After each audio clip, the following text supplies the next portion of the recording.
And you're very welcome. I'd like you to meet the next president of Ukraine. That is Valery Zaluzhnyy, Lieutenant General, and he's been commanding the Ukrainian armed forces in the southeast of the country, battling against the Russians, and he's a little bit pissed off with the president right now of Ukraine, Volodymyr Zelensky, with good reason. And he may not even wait until next year to be elected president, for which some think he is uniquely positioned. But he may decide that perhaps a coup is needed in the interim in order to make sure Ukraine doesn't go down the tubes. The Ukraine military situation is coming apart at the seams, and it's a question now whether there's going to be a military catastrophe or a political catastrophe. The latest blow has been the destruction of Ukraine's remaining aircraft production facility in a Russian attack. But that is only something that is compounding the woes which are arising due to a comprehensive Russian breakthrough of Ukrainian defensive lines in the southeast of the country. That is what's turning this situation critical and leading to both military and political instability potentially.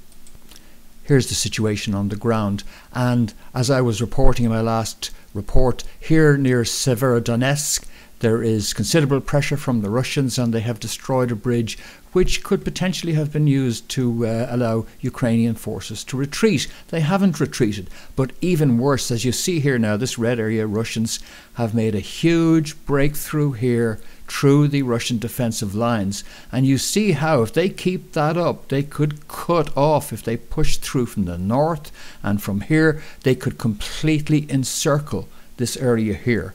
And it is for this reason that the general has been asking for President Zelensky to give him permission to withdraw troops, because at the end of the day Zelensky's the supreme commander, and he could withdraw troops along these lines here and just attempt to regroup perhaps along here and mount some kind of a new defensive line here, because the current one is clearly compromised. But that's not being allowed to take place.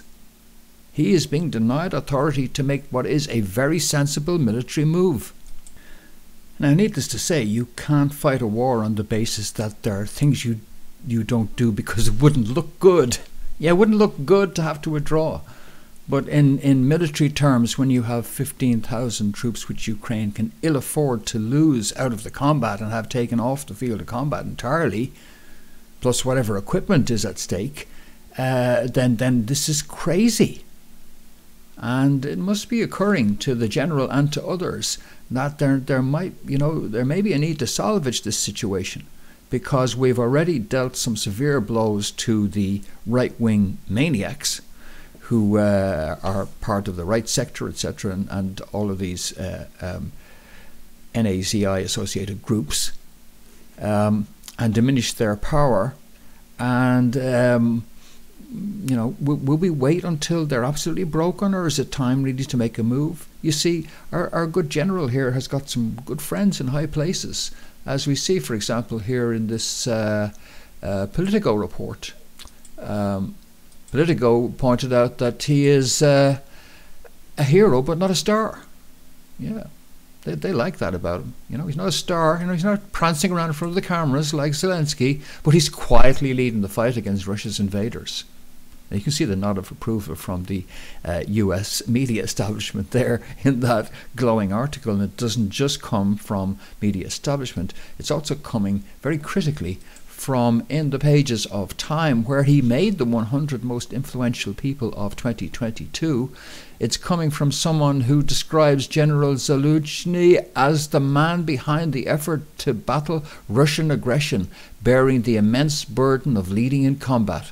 His work will be remembered in history. Indeed it will. And who is it who's saying that? Who is it who's giving that glowing recommendation? Miley is the US chairman of the Joint Chiefs of Staff. Oh, I see. It's by Mark A. Milley. So that's coming from the top of the Pentagon, that glowing recommendation for him there. So he does indeed have friends in high places.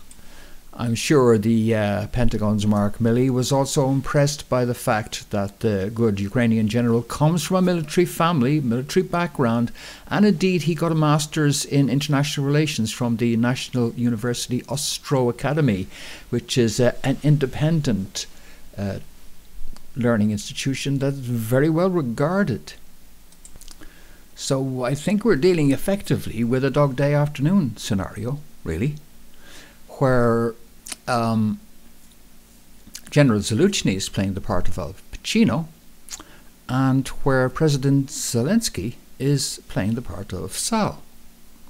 And Sal's the one who's right out there, he's the one who's on the edge, and he's the one who is the big danger, because he's the one who's got nothing to lose. But Pacino, he's not in the same boat. No.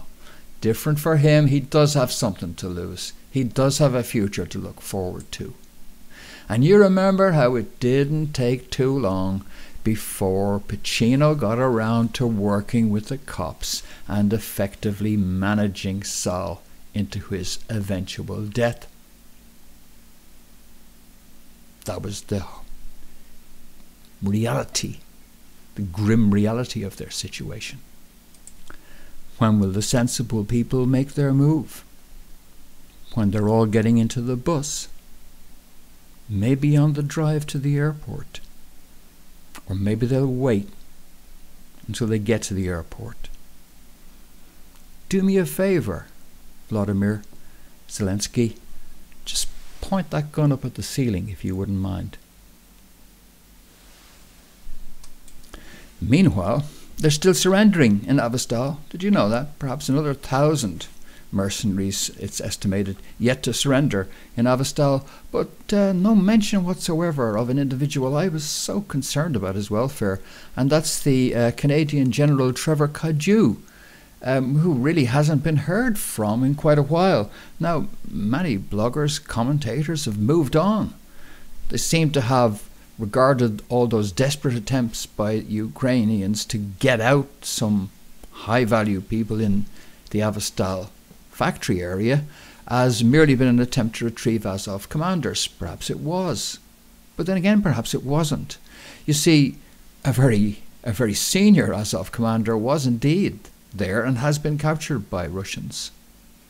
But if that commander was there, isn't it also possible that our dear friend Trevor was there also, alongside? It is indeed.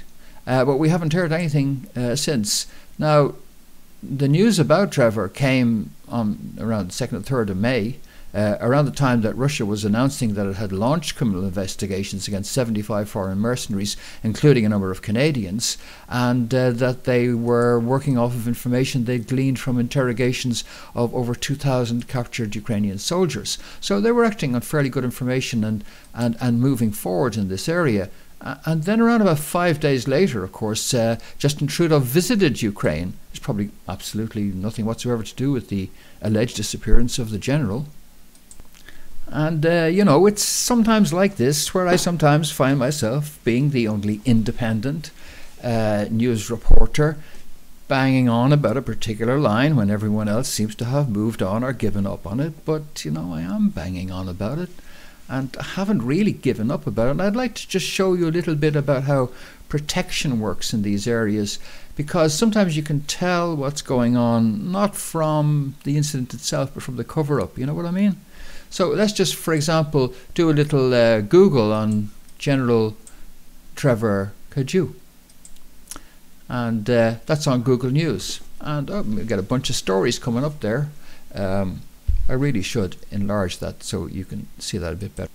Like that, yeah. So, was Canadian General Trevor Cadieux arrested at Azovstal? Did Russia capture? Yeah. Was a captured general in charge of a NATO biolab? Oh, right. Justin Trudeau, there's that story, yeah. And then Voltaire Network, which reported his arrest. So, that's interesting. Those top 3 stories there are by Tech ARP, whoever the hell they are. Tech ARP, was he arrested? Did Russia capture another one? And then another one about the biolab. And they're all coming up on Google News ahead of the Ottawa Citizen, ahead of Up India, Voltaire Network, Toronto Star. Nice placement, guys.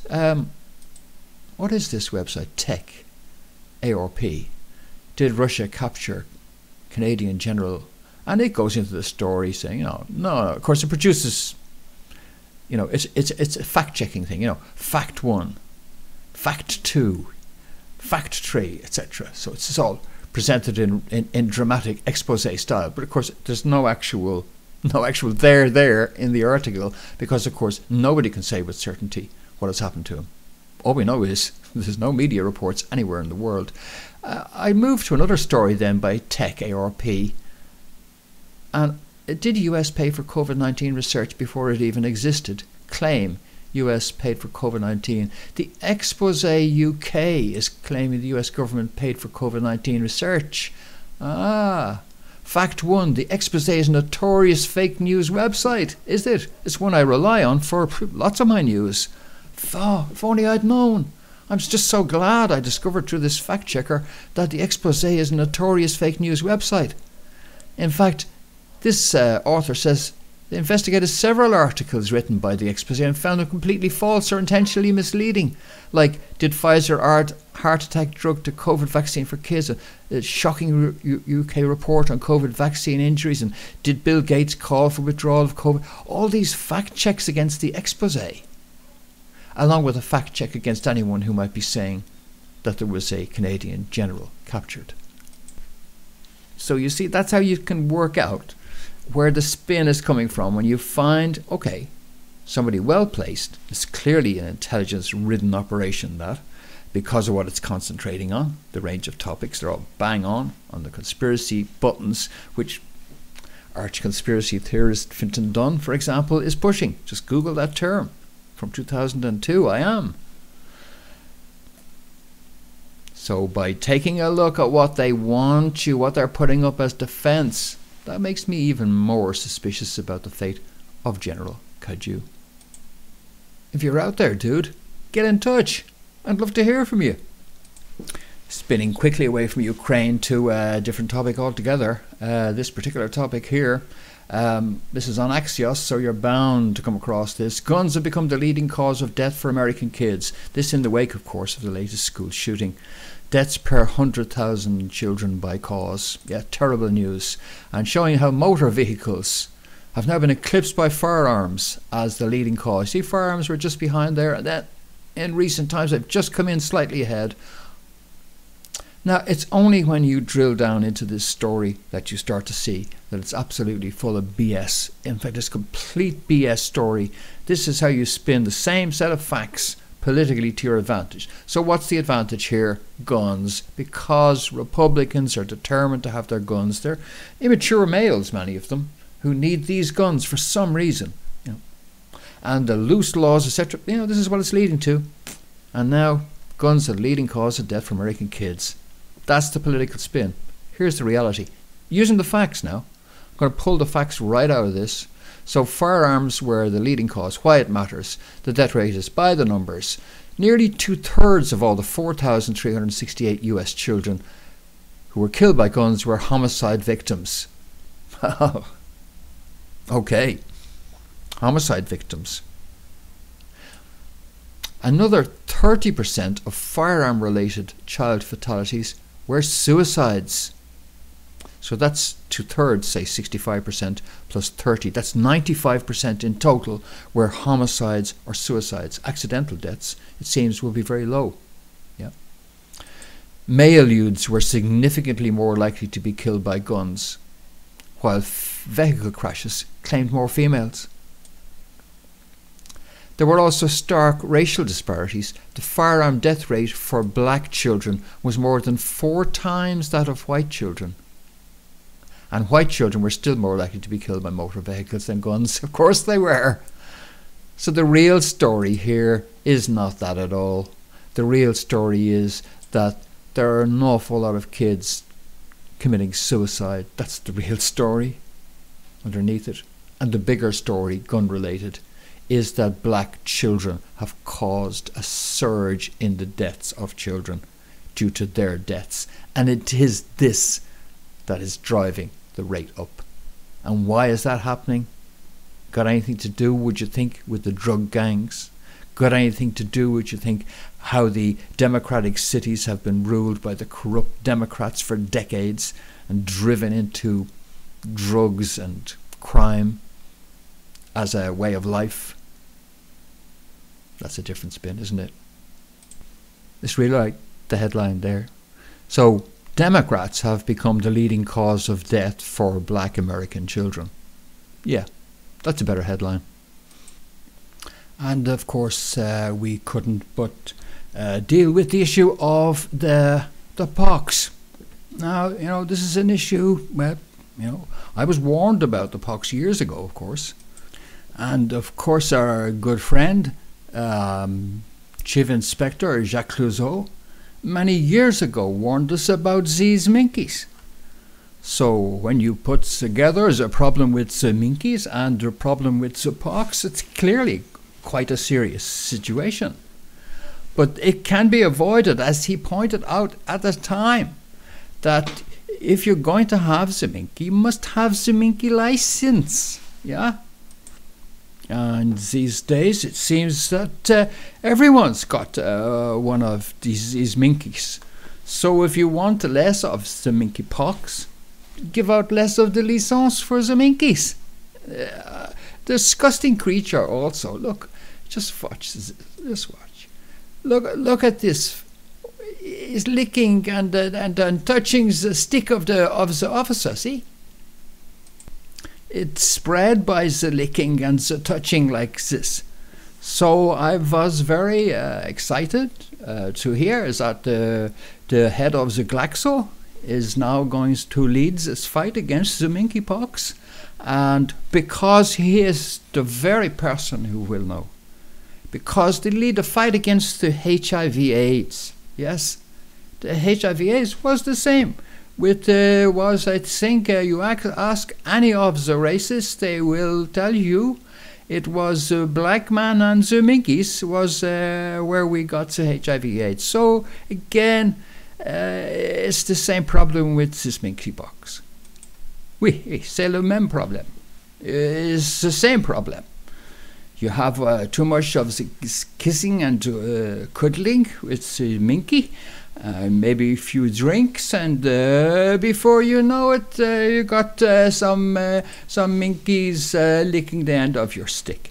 It's just not all. This is less licence for the minkies, less of the monkeypox. But anyhow, I don't care what you do. That's it for this edition of the Belle Vérité. Et je retrouve alors vite avec une édition encore. And hopefully I will have, when I return, figured out how to stop speaking in this ridiculous Clouseau accent. Okay. Until I see you then, thanks for joining me. And I'll be back with a program on lots of stuff that aren't Ukraine war related, and that are important topics on a whole range of issues, including chocolate. You can't do one on chocolate. Yes, I can. Watch. Coming right up. All right. Back soon. Hope you join me for that. But in the meantime, this has been Fintan Dunn reporting. See you soon.